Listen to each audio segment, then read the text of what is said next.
Hello Divi Nation and welcome. In today's video, we'll be using Divi's new height and width options to create responsive designs. So without wasting a lot of time, let's dive in and let's get started. All right, so in order for us to demonstrate the heights and the widths, we need to add some color here so that you can see what is happening as I'm making these changes. So I'm going to come over here to my section settings and add a background color. So I'm going to come over here to background and give this a slight gray. So I think this will work fine. I'm going to save this. Next, I'm going to come over here and add a text module. I'm going to select it. And with this text module, I'm also going to add a background color so that we can see visually what is happening. So I've just added a background color, and over here on the content as well, I'm just going to paste some more text. So this is just dummy text from Lorem Ipsum. And what I'm also going to do here, since this is design-wise, there's no breathing space around my text, I might as well just come over here and add some spacing, and we're going to add a padding of 20 pixels all around. Okay, so now let's demonstrate how the width and the max width works. So if the width is set to 100%, it's as wide as the container is. So let me show you what that means. So I'm just going to come over here to sizing. So by default, it's set to auto. So let's now start dragging this. So now you see that as I'm dragging this, my width is changing. Okay. And what we can also do here is we can center it. We can also align it to the right. So this is actually flexible when it comes to centering your items. So I'm going to bring this back to 100%. Now, the maximum width has the power over the width. Now, let me show you what that means. So let's say I've set this to about 85. Let's set it to about 80%. So our maximum width now, it only kicks in when the value is lower than the width itself, because the maximum width is the maximum width that we have on this element. So if I start dragging to the left, you notice that nothing is happening. But as soon as I go beyond 80, now I am setting my size. So let's say I'm here at 58%. And I decide to increase my width here at the top. Now you notice here that nothing happens. Okay, that is because our maximum width is now set to 58%. Okay, in the next example, let's take a look at the minimum height. So if the value is larger than the height input, the minimum input will dominate. So for example here, if we set our minimum height to, let's say, 200 pixels, notice what happens. So now I've just added more space in here. So this now height is set to that minimum. So even if my text is not larger than this area, this is just my minimum height. Now, when it comes to the height itself, this is the actual height you want to assign to this specific element. So let's say you want this height to be, let's say 400. So this now becomes the height I need this to be. So let's start adding some more content in here.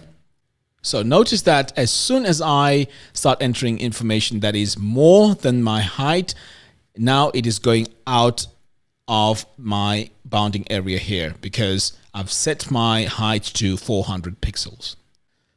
Okay, so now let's talk about the maximum height. So the maximum height takes over if it exceeds the minimum height but smaller than the height. For instance, if you assign a higher value to the minimum height than the max height, the minimum height would dominate. All right, so in the next example, I'm going to show you a technique that you should keep in mind that focuses on giving similar elements the same height. So let's go ahead and create the layout that we need to work on. So I'm just going to close this for now. In fact, I can go ahead and delete this because we don't need this anymore. Right, so I'm going to add a new row. So this time I'm going to add 3 columns, and in each column I'm going to add a text module.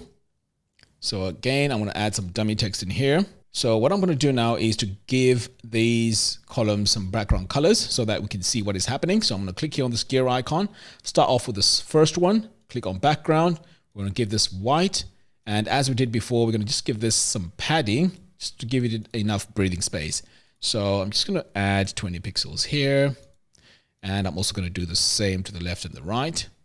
So now this is looking much better. Okay, so I'm going to save this. And then I'm also going to apply this style to the next columns. So I'm going to copy item styles and then just paste them back over here.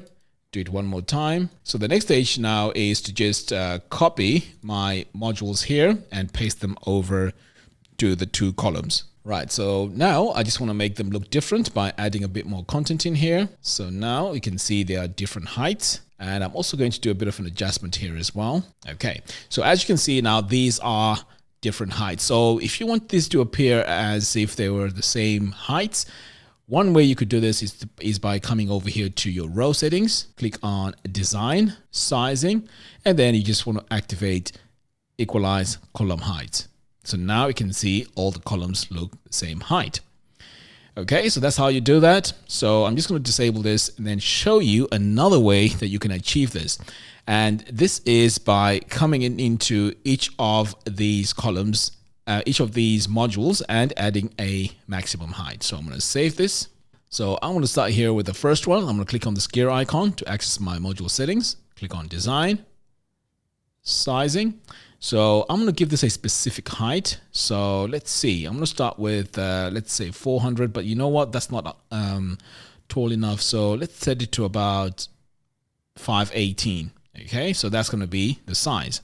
So what I'll need to do now is to just come into each and one of these and set my height to 518. So I'm going to click here, set my height to 518. And now you can see these two are the same height. And then I'm also going to do the same over here to the last one. Click on sizing and 518. So now you can see they all look similar. So what you could also do is there's also some CSS snippets that you could actually use to align the content within the module. So in this case, let's align this centered. So if you want to use this exact same code as I'm using throughout this tutorial, I will leave a link to the post in the show notes below. So let's go ahead and paste our CSS code. So I'm going to come over here to the advanced tab, custom CSS, and in the main element, I'm just going to paste my CSS code. So now you can see that this is now centered. I know it's a bit difficult to see it on there, so let's go ahead and do it on this one. So I'm going to click again on this gear icon, click on advanced, custom CSS, and then I'm going to paste it here, and you'll notice that our content now is centered. And we might as well do it to the last one here so that everything looks great. So I'm going to click here on advanced again, custom CSS, and then I'm going to paste. So now you can see that everything is all centered. All right, so I'm just going to save this. Now let me show you how you can also add overflow into a scroll. So again, let's add a single column, add some text in here. So as we did before, I'm just going to get a bunch of text from Lorem 2 and paste it in here. Now let's go in and add a background color. So I'm going to scroll down here to background, give this white, and then I'm going to click here on design, spacing. I'm just going to give this a bit of padding because I prefer to have some padding on this text. Okay, so now that we have this all set, the next stage now is to come over here to sizing. So what I'm going to do is I'm going to set my height. So let's say my height here is going to be, let's say 144. Oh, let's leave it at 148. So as you can see, my text is just going way below my height. So what you can now do is you can click here on advanced visibility, and then you want to turn on vertical overflow and set it to scroll. So now you notice that my text now has an overflow, but of course we can't see the scroll bar. And to see that, we need to save this, save the page, and then exit the Visual Builder. So now when we come over here, the moment we go in and start scrolling, now you notice that we have a scroll bar. So there you have it. Thank you all for watching. If you like this video, please give me a thumbs up and do follow us on our social media platforms. By doing so, you'll be notified every time we release new tutorials. And if you have any questions regarding this tutorial, please leave your questions in the comments box below. Until next time, thanks for watching. See you in the next video.